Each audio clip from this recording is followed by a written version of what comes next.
اب معاشرے میں ہو سکتا ہے کہ بعض لوگ علماء پہ بڑا اعتراض کرتے ہیں. چھٹے امام مولانا جعفر صادق علیہ الصلوۃ والسلام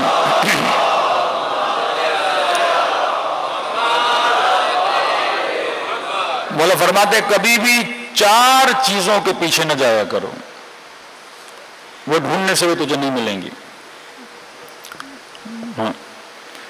آج میڈیا پہ، سوشل میڈیا پہ علماء پہ بڑا اعتراض کیا جاتا ہے، بھائی یہ جو کہتے ہیں وہ کرتے نہیں ہیں. چھٹے امام فرماتے 4 چیزوں کے پیچھے جاؤ گے، وہ چیز اس چیز کی تمہیں ضرورت تو ہے، بٹ یہ کہ اگر 4 چیزوں کے پیچھے جاؤ گے وہ چیز تجھے ملنے والی نہیں ہے. بولا کون سی چیز؟ فرمایا لا عالما یستعمل علمہ، دنیا میں ایسے عالم کی تلاش میں نہ جانا کہ تمہارے ذہن میں یہ ہو کہ ایسا عالم ڈھونڈو جو 100% اپنے علم پہ عمل کریں. فرمایا ڈھونڈ کے تھک جاؤ گے، ایسا مولوی تجھے ملے گا ہی نہیں. اور اگر تلاش میں نکلو گے نہیں ملے گا تو کیا ہو جاؤ گے؟ مایوس ہو جاؤ گے کہ بھائی یہ تو عمل ہی نہیں کرتا، لہٰذا آپ عالم کا دامن چھوڑ دو گے، اور جب عالم کا دامن چھوڑو گے تو پھر جہالتوں میں چلے جاؤ گے. فرمایا تمہارا کام ہے جو تمہیں بتایا جا رہا ہے، اور وہ کیوں کہ کلام معصوم ہے، تم اس میں کیا کرو؟ عمل کرو. آج مجتہدی کہتے ہیں کہ آج سے کوئی 40-50 سال پہلے ہمارے یہاں جو علماء کے لیے مینٹلٹی اور ذہنیت بنائی گئی، آج کا ٹاپک بھی یہی ہے کہ اپنی ذہنیت کو صحیح کرنا، اصلاح کرنا. معصوم بتائیں گے اب انشاءاللہ. کہ مسجد کا ایک عالم پورے محلے میں مشہور متدین پرہیزگار ہے، کہ نماز پڑھنے جاتے تھے، ایک بوڑھا تھا مسجد میں، وہ اس کے پیچھے نماز ہی نہیں پڑھے. ساری جماعت کھڑی ہے، یہ صاحب چھت پہ چلے جائیں فرادہ نماز پڑھیں. تو کسی نے جا کے پوچھا آپ نیچے کیوں نہیں آتے، جماعت کا اتنا ثواب ہے. کہا چھوڑ دے، میرا پرسنل معاملہ ہے. جب اصرار کیا بتائیں کیا مسئلہ ہے، کہ میں نے کوئی بات دیکھی ہے، اب یہ میری نظر میں عادل نہیں رہے. بھائی آپ نے کیا دیکھا؟ اب یہ بات کر رہا ہوں 40-50 سال پہلے کی مینٹلٹی کی. کہ امیر المومنین سوکھی روٹی کھاتے تھے، امیر المومنین جو کی روٹی کو پانی میں ڈبو کے کھاتے تھے، امیر المومنین ابلے ہوئے کدو کھاتے تھے. میں نے اپنی 2 آنکھوں سے دیکھا ہے کہ مولوی صاحب کسی ہوٹل پہ بیٹھے تھے اور چرخا کھا رہے تھے. تو میں ان کے پیچھے نماز کیسے پڑھوں؟ ایک ایسی مینٹلٹی بنائی گئی، ایک ایسی ذہنیت بنائی گئی جو دینی ذہنیت ہے ہی نہیں. لیکن ہمارے یہاں تھی، پھٹے ہوئے کپڑے ہوں، آستینوں کے بٹن ٹوٹے ہوئے ہوں، تو وہ مولانا سب سے زیادہ متقی مولانا ہے. تقویٰ یہ نہیں. امیر المومنین فرماتے دیکھو زبان کا سچا ہے کہ نہیں، حب دنیا حب ریاست اس کے دل میں تو نہیں ہے، حب مال تو نہیں ہے. کیوں؟ کیونکہ اگر مال کی محبت خدا کی محبت سے زیادہ ہو گئی پھر یہ دین خدا کو بیچنا شروع کر دے گا. امیر شام نے کچھ لوگوں کو ہائر کیا، آیت ہے کہ من یشری نفسہ ابتغاء مرضات اللہ، تو اپنے نفس کو اللہ کی مرضی کے لیے بیچتا ہے. اس نے لوگوں کو ہائر کیا، جعل حدیث کروائی اور کہا کہ لکھو کہ یہ آیت کس کی فضیلت میں ہے؟ ابن ملجم کی فضیلت میں. یشترون بآیات اللہ ثمنا قلیلا. ایسے مفتی، ایسے مولوی جو دین بیچیں. بیچنے کا مطلب کوئی بندہ اس کو 1 کروڑ دے، جناب آپ کو 1 کروڑ دے رہے ہیں، اب عوام کو یہ بتا، مطلب غلط تفسیر کرو. مولانا صاحب یہ مجمع جو ہے ذرا وہوہ والا مجمع ہے، ذرا وہ فضائل پڑھیے تھوڑے نصیری ٹائپ والے، تو آپ یہاں کامیاب ہو جائیں گے، اگلے سال بھی آپ کو بلائیں گے. یہاں پہ وہ بات تو کر دیجئے. باقاعدہ پیسے دیے جاتے تھے. تشہد کا مسئلہ جو شیعوں میں ہوا اس کو ذرا چھوڑیے، یہ مجمع اس کو مانتا ہے. یشترون بآیات اللہ ثمنا قلیلا، جو پیسے کی خاطر دین بیچے، مطلب دین کی غلط تفسیر کرے، وہ نہ بتائے جو بتانا چاہیے. فرمائے جواب کبھی بھی ہاں عالم با عمل دیکھو، لیکن یہ ذہن نہ بناؤ کہ 100%، بھائی 100% تو معصوم ہے، نیچے ہم جائز الخطا ہیں، جتنے لوگ ہیں وہ جائز الخطا ہیں. فرمایا کبھی بھی ایسے عالم کی تلاش میں نہ جانا جو 100%، یہ اپنی ذہنیت کو صحیح کرو، اصلاح فکر کرو. ہاں ڈھونڈو 80%، 90%، بہتر سے بہتر تجھے مل جائے. کوئی بہجت جا کے ڈھونڈو، کوئی حسن زاد عاملی ڈھونڈو، کوئی خمینی صاحب جیسا، کوئی شہید مطہری جیسا، ان کی کتابیں پڑھو. اب ہو سکتا ہے شہید مطہری کے گھر کے اندر بھی مسائل ہوں. آیت اللہ قاضی، آغا طباطبائی کے استاد، آیت اللہ بہجت کے استاد، جن کو کہا جاتا استاد العرفاء، جب بھی جائیں نجف اشرف تو وادی السلام میں جائیں تو قاضی کی قبر پہ ضرور جایا کریں. بڑے بڑے عارف باللہ ہیں، لیکن ان کے شاگرد کہتے ہیں آغا قاضی نے 2 یا 3 شادیاں تھیں ان کی.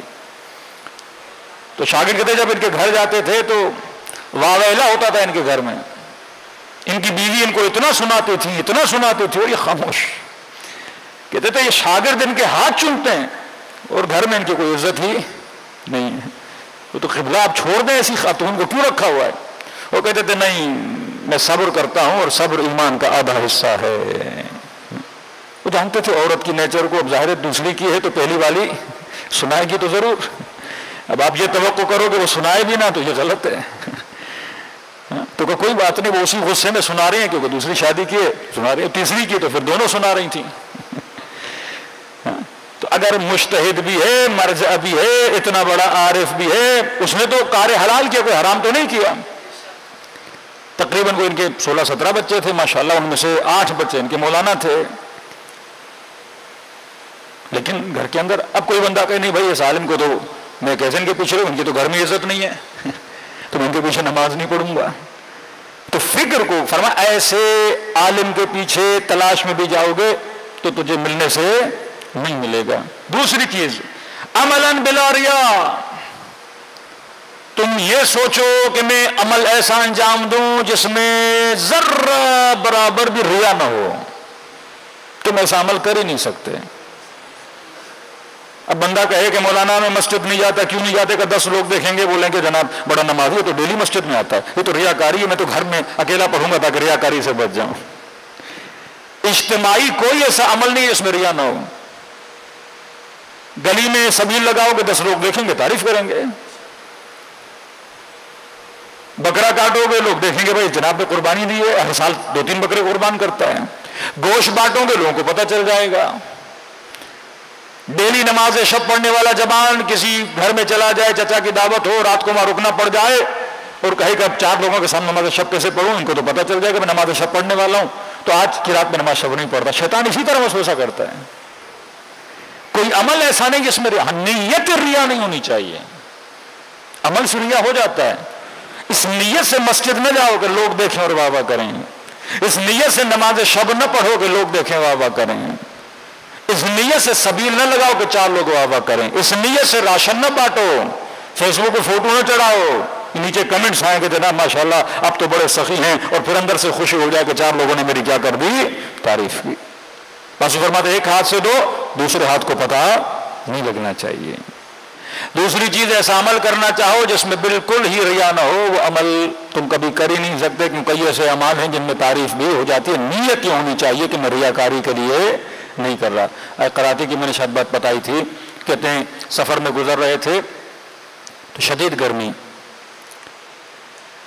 تو اچانک روڈ کے کنارے سے گاؤں تھا، وہاں پہ پہاڑی علاقہ تھا تو چشمہ پانی کا بہ رہا تھا.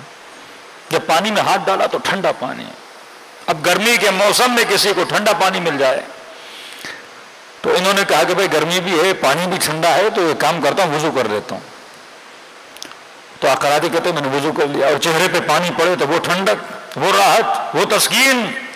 بازوؤں کو دھویا، مسا کیا، مسا کر کے جب بیٹھا تو کہتے اچانک میں سوچنے لگا کراتی یہ وضو خدا کے لیے تھا یا گرمی اتارنے کے لیے تھا؟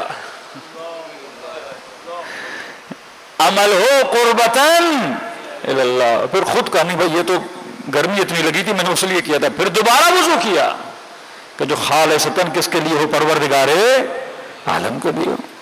یہ صحیح ہے کہ نماز کے سائیڈ ایفیکٹ میں یہ ہے کہ بندہ جسمانی طور پہ صحت مند رہتا ہے، لیکن اس لیے نماز نہیں ہے. نماز قرب وہ اس کے سائیڈ ایفیکٹ ہیں، وہ آپ کو فائدہ بھی مل سکتا ہے. اب کیونکہ میں نماز اس لیے پڑھ رہا ہوں کیونکہ میلبرن میں ایک بندہ ملا، کمیونٹی کا نام نہیں ہوا، غیر ایشیا کمیونٹی سے تھا، کچھ شمامی ٹائپ تھا. تو اس نے کہا میں ماتم بڑا کرتا ہوں، کہ قبلہ یہ ماتمی ہے، شیعوں کے حلقوں میں آتا ہے ماتم کرتا ہے۔ تو کام اس کا کیا تھا، وہ لوگوں کو جم میں ٹریننگ دیتا تھا، فزیکل ہیلتھ۔ تو ہم نے کہا بھائی ہماری کمر میں تکلیف ہے اور یہ ہے ممبر کی وجہ سے، تو انہوں نے کہا کہ آپ یہ تھوڑے ایکسرسائزز وغیرہ کریں تو آپ کی کمر عمر کے مسئلے حل ہو جائیں گے۔ تو میں نے کہا آپ ماتم کیوں کرتے ہیں شیعہ حلقوں میں؟ تو کہہ رہے ہیں کیونکہ میں فٹنس کا بندہ ہوں، مجھے پتا ہے کہ ماتم کا فائدہ کتنا ہے، مسلس کو کتنا فائدہ ہوتا ہے۔ اب یہ ماتم کر رہا ہے بٹ وہ جسمانی ایکسرسائز کے لیے، اب وہ فائدہ تو ملتا ہے انسان کو، لیکن نیت کیا ہونا چاہیے، میں کس کے لیے کر رہا ہوں؟ پروردگار عالم کے لیے کر رہا ہوں۔ تیسری چیز فرمایا تعامن بلا شبہ، چھٹے ماہ فرماتے ہیں ایسی غذا کی تلاش میں نہ نکلو کہ تمہارے ذہن میں یہ ہو کہ ایسا کھانا ڈھونڈو جس میں کوئی شبہ ہو ہی نہ۔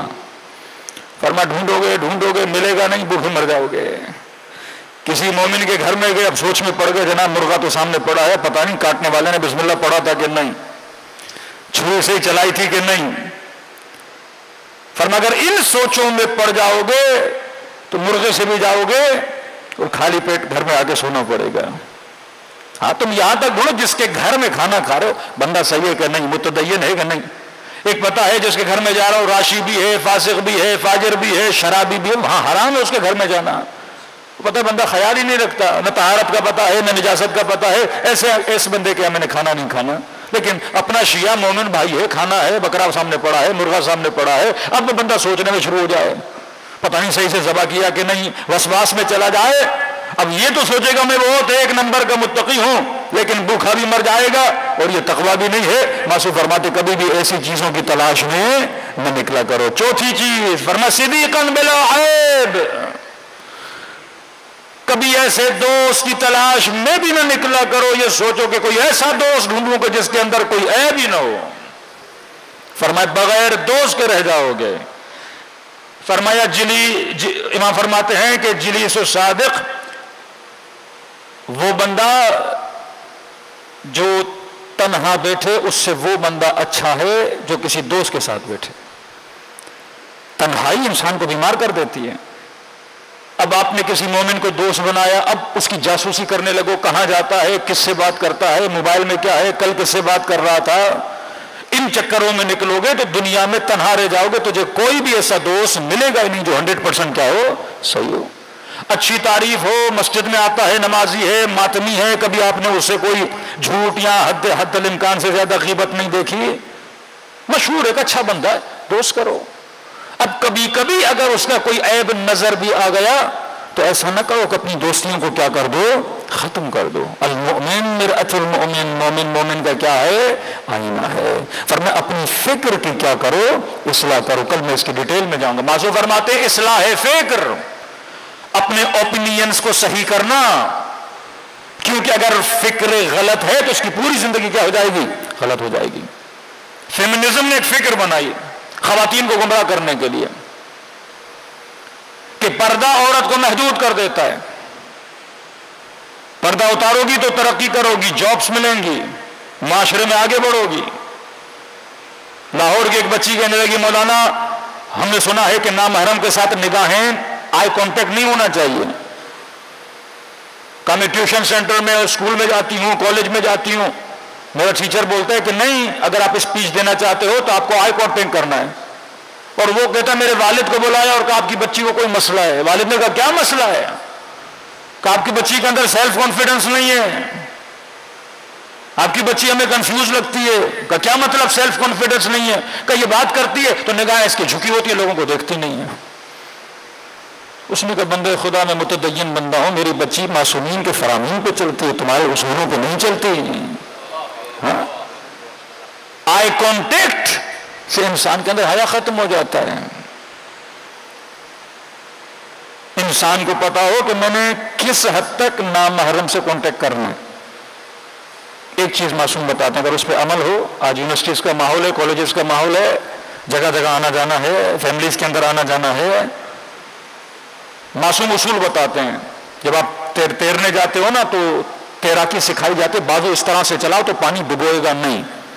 اب بندہ کہیں اپنی مرضی سے ہاتھ چلاؤں گا، لاکھ ہاتھ چلاتے رہو آخر میں ڈوب جاؤ گے۔ ایک تیرنے والا بڑے سلولی ہاتھ چلاتا ہے، بڑی آسانی سے گزر جاتا ہے، اور آپ اس سے 10 گنا زیادہ طاقت بھی لگاؤ، زور بھی لگاؤ، پر غلط ہاتھوں کی جنبش اور ہاتھ چلاؤ، وہی پانی آپ کو ڈبوئے گا۔ اسلام میتھ کا نام ہے، اسلام قانون کا نام ہے۔ اس قانون پر کوئی بھی عمل کرے گا، وہ کافر بھی عمل کرے گا، اس کو نتیجہ ملے گا 2+2 4 ہے۔ اتنی ڈگری گرمی آئی، پانی ابلنا شروع ہو جاتا ہے، اور آپ بولو نہیں مومن ہوں، میرا بیٹا تو میں سید ہوں، میرا بیٹا تو پتہ نہیں عالم مولوی کا بیٹا ہے، یہ گمراہ نہیں ہوگا۔ نہیں، اصول پہ نہیں چلو گے، گمراہ ہو جاؤ گے۔ فرمایا خبردار کبھی بھی نامحرم سے مذاق نہ کیا کرو۔ آفس سے کولیگس ہیں، یونیورسٹی ہے، مذاق نہیں کرو، کیونکہ مذاق کرتے ہو ایک حرمت ٹوٹتی ہے۔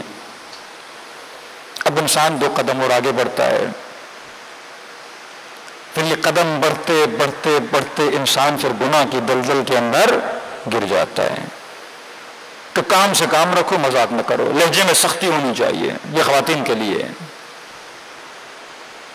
کوئی مرد کسی خاتون کا مس یوز نہیں کر سکتا اگر خاتون دعوت کے لیے ایکسپٹ نہ کرے۔ کسی مرد میں ضرورت نہیں ہے، ہر مرد ڈرتا ہے۔ دعوت کس کی طرف سے ہوتی ہے؟ عورت کی طرف سے ہوتی ہے۔ یہ ہنسے گا، یہ کوشش کرے گا، لیکن جب پہلی مسکراہٹ عورت دیتی ہے، اس کے دل میں جرت پیدا ہوتی ہے دوسری مسکراہٹ کی۔ جب ایک ہنسی ہوتی ہے، اس کے دل میں جرت پیدا ہوتی ہے، یہ اور جری بنتا ہے، قدم بڑھاتا ہے آگے۔ باقاعدہ بکس لکھی گئی کہ اگر کوئی مرد کسی خاتون کو اٹریکٹ کرنا چاہتا ہے کیا کرے، انگلش میں بکس موجود ہیں، تو اس میں ایک لفظ استعمال کرتے ہیں سافٹ ٹچ۔ کیا کسی خاتون کو راغب کرنا چاہتے ہو، ایک ہوتا ہے کسی کو ابیوز کرنا، ہارش کرنا، ایک ہوتا نہیں سافٹ ٹچ، تو آپ بات کرتے کرتے اس کے ہاتھ پہ ہاتھ مس کر دو، ٹچ کر دو، دیکھو اس کا ریئیکشن کیا۔ اگر ریئیکشن نہیں دے رہی، قدم بڑھاتے جاؤ، اس کو اپنے جال میں پھنساتے جاؤ۔ تو قصوروار وہ انسان خود ہے جو معصومین کے فرامین کا عمل نہیں کر رہا۔ آپ کی ایک مسکراہٹ اس کے دل میں شیطانی شعلوں کو جلا سکتی ہے، آپ کا ایک مذاق اس کے وجود کو تباہ کر سکتا ہے۔ اس چیز سے تو کچھ بھی نہیں ہوگا، کچھ بھی نہیں ہوگا، کچھ نہ ہوتے ہوتے کا سوچتے سوچتے انسان بہت سارے گناہوں کے اندر پڑ جاتا ہے۔ اللہ پہ بھروسہ کرو، وہ تمہارا خالق ہے، وہ تمہیں اصول بتا رہا ہے۔ تو فرمایا مذاق کبھی نہ کیا کرو، لباس اپنا اچھا پہنا کرو۔ عورت کی فطری کمزوری ہے، اس کو تعریف اچھی لگتی ہے، فطری کمزوری ہے اس کی، کوئی بھی تعریف کرے اس کو اچھا لگتا ہے۔ صبح سے شام تک ایک ایئر ہوسٹس جو جاب کرتی ہے، جاب ہے نا اس کی جاب میں ہے کہ اپنے پیسنجرز کے سامنے مسکرانا ہے، چاہے باپ اس کا مر گیا بٹ اس نے یہاں مسکرانا ہے۔ کہیں گے اگر آپ کی طبیعت صحیح نہیں ہے 6 دن کی ریسٹ لے لو، 4 دن کا گیپ لے کے آؤ، لیکن ڈیوٹی میں آپ نے یہ کام کرنا ہے۔ جوان بیٹا مر گیا، ڈیوٹی میں آپ نے کرنا ہے۔ مجھے کئی شیعہ ایئر ہوسٹس ملی، تنگ تھی کہ مولانا ہمیں یہ جاب نہیں کرنا ہے، مجبوری ہے کیونکہ شوہر نکما ہے ہمارا، کسی کا شوہر معذور ہے، کسی کا کماتا نہیں ہے۔ معاشرہ تباہ ہو جاتا ہے اگر انسان اپنے فکر کی اصلاح نہ کرے۔ ایک فکر بنائی گئی، اگر عورت حجاب کرے گی تو محدود ہو جائے گی۔ معصوم فرماتے ہیں نہیں، حجاب تجھے محدود نہیں کرتا، تمہارے گناہوں کو محدود کر دیتا ہے۔ معصومیت ہے، محدودیت نہیں ہے۔ وہ سارے فیکٹرز بند ہو جاتے ہیں جس سے گناہ کی دعوت ہو سکتی ہے۔ فکر غلط، شیطان کی فکر غلط تھی، تبھی شیطان بنا کہ مجھے آگ سے بنایا، اسے مٹی سے بنایا، مٹی ادنا ہے، آگ افضل ہے، آگ گرم ہے، آگ میں نور ہے، مٹی میں تاریکی ہے، مٹی ٹھنڈی ہے، آگ جلتی ہے تو اوپر کی طرف جاتی ہے، مٹی کو پھینکو تو نیچے کی طرف آتی ہے، تو میں افضل ہوں۔ لیکن یہ نہیں دیکھ رہا تھا کہ شیطان جس چیز پہ تیری نگاہ ہے وہ بدن ہے، جس چیز پہ خدا کی نگاہ ہے وہ روح حضرت آدم ہے۔ اس بدن کو نہ دیکھا کرو، اپنی روح کو دیکھا کرو کہ خدا کہے میں بہترین بنانے والا ہوں۔ وہ تمہارے جسم کی وجہ سے نہیں کہہ رہا، وہ روح انسان کی وجہ سے۔ کربلا روحوں کی بلندی کا نام ہے۔ آج کربلا کے شہداء کے اجساد ٹکڑا ٹکڑا ہو گئے، گھوڑے دوڑائے گئے، بے احترامیاں کی گئیں، لیکن روح ابا عبداللہ الحسین نے پوری دنیا کے دلوں کو گھیرا ہوا ہے. یہ روح حسین ہے جس نے آپ کو فرش عزا امام حسین پہ بٹھایا ہے.